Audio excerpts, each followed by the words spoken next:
গত 3 সপ্তাহ যাবৎ বাংলাদেশব্যাপী হত্যাযজ্ঞ, নির্যাতন, গুম এবং গণগ্রেফতারের যে ঘটনা চলছে, আমরা তাতে গভীরভাবে উদ্বিগ্ন, মর্মাহত এবং ব্যথিত। অজস্র কিশোর, তরুণ তাজা প্রাণের অকাল জীবন অবসান ঘটায় আজ অভিভাবক হিসেবে নিজেদেরকে দায়মুক্ত ভাবতে পারছি না। তাই বিবেকের তাড়নায় আমরা দেশবাসীর সামনে হাজির হয়েছি। বৈষম্য বিরোধী এই সংগ্রামের সকল শহীদের মাগফিরাত কামনার জন্য মহান আল্লাহ রব্বুল আলামিনের দরবারে দোয়া করছি। বৈষম্য, ভেদাভেদ ও জুলুমের অবসান করা ছিল ৭১-এর মুক্তিযুদ্ধের অঙ্গীকার। তা না ঘটে উল্টো এটা দেশের সর্বপর্যায়ে ভয়াবহভাবে বিস্তার লাভ করেছে। সমাজের নিচের স্তরে পড়ে থাকা সংখ্যাগরিষ্ঠ মানুষের সহ্যের সীমার বাইরে চলে গেছে বাংলাদেশের অর্থনৈতিক অবস্থা এবং এর ব্যবস্থাপনা, যার প্রতিকার ঘটাতে জনগণ আজ আত্মোৎসর্গেও পিছপা হচ্ছে না। এমন কষ্টকর পরিস্থিতির ভিতর দেশবাসীকে ঠেলে দেওয়ার জন্য যারা দায়ী, বিচারের মাধ্যমে তাদের সাজা নিশ্চিত করে পুরো ব্যবস্থার মধ্যে স্বচ্ছতা, ন্যায্যতা ও বিশ্বাসযোগ্যতা প্রতিষ্ঠা না করা গেলে সমাজে শান্তি, শৃঙ্খলা ও আস্থা ফিরিয়ে আনা যাবে না।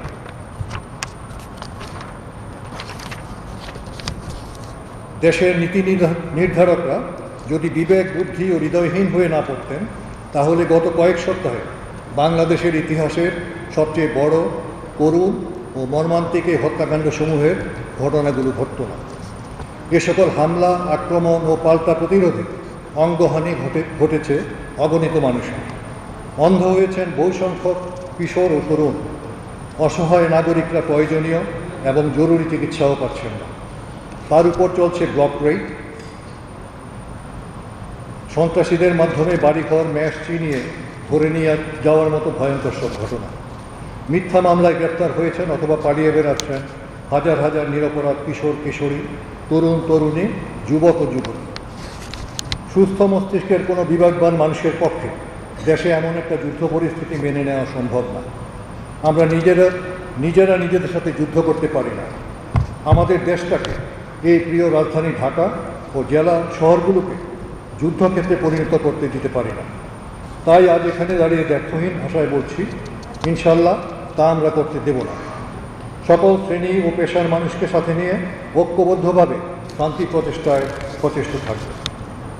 কোটা সংস্কার আন্দোলনের শুরুটা দেশবাসী দেখেছেন, এর কোনো কিছুই মানুষের স্মৃতি থেকে মুছে যাওয়ার কথা নয়। প্রথম পক্ষ অর্থাৎ শিক্ষার্থীরা শান্তিপূর্ণভাবে তাদের আন্দোলন এগিয়ে নিয়ে যাচ্ছিল। সারা দেশের শিশু, কিশোর ও তরুণরা শত উস্কানি, হামলা ও নির্যাতনের মধ্যেও ধৈর্য ধরে শৃঙ্খলার সাথে আস্তে আস্তে আইন মেনে সামনে পা বাড়াচ্ছে।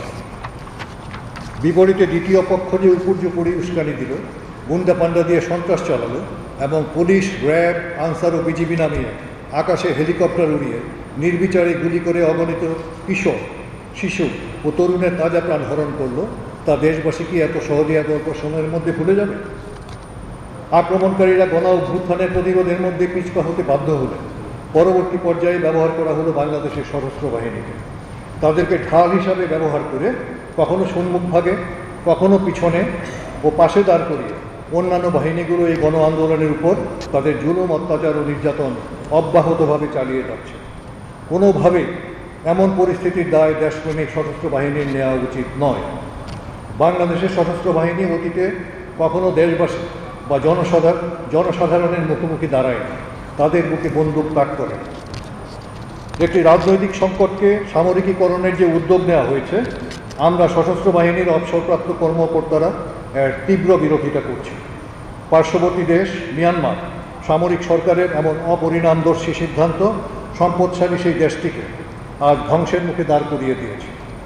এই শাসকদের গণহত্যার দায় নিয়ে এখন আন্তর্জাতিক আদালতের কাঠগড়ায় দাঁড়াতে হচ্ছে।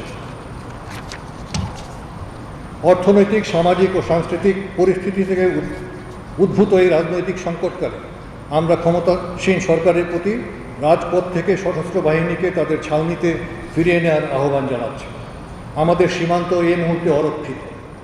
ছাত্রদের যৌক্তিক আন্দোলন দমনের জন্য সীমান্ত হতে উল্লেখযোগ্য সংখ্যক বিজিবি সদস্যদের প্রত্যাহার করা হয়েছে। এ থেকে উত্তরণের জন্য সশস্ত্র বাহিনীকে অবিলম্বে সেনা ছাউনিতে ফিরিয়ে নিয়ে যে কোনো আপৎকালীন সংকট মোকাবেলার জন্য প্রস্তুত রাখা প্রয়োজন। অনুরোধ করে বলছি, এ সংকট আলোচনার মাধ্যমে সমাধানের উদ্যোগ গ্রহণ করুন।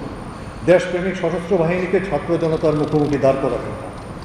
এমন পরিস্থিতির সংঘটিত সকল হত্যাকাণ্ড, জখম, গুলি, হামলা, ভাঙচুর, সন্ত্রাসের ঘটনার স্বচ্ছ ও গ্রহণযোগ্য তদন্ত হতে হবে জাতিসংঘের নেতৃত্বে এবং তাদের অধীনে। আমরা সকলে বাংলাদেশের মানুষকে সম্মান ও শ্রদ্ধা করি এবং ভালোবাসি। সশস্ত্র বাহিনীতে কর্মরত সকল সদস্য সার্বভৌমত্ব রক্ষার শপথ ও সর্বোচ্চ আত্মত্যাগের প্রস্তুতি নিয়ে এই পেশায় নিয়োজিত আছেন।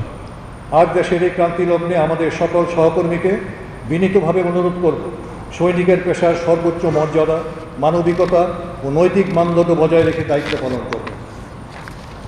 বিশ্বশান্তি প্রতিষ্ঠায় বাংলাদেশের সশস্ত্র বাহিনী গত 3 দশক ধরে অক্লান্ত পরিশ্রম ও ত্যাগের মাধ্যমে যে সম্মান, মর্যাদা ও গৌরব অর্জন করেছেন, তা আজ কঠিন পরীক্ষার মুখোমুখি দাঁড়িয়েছে।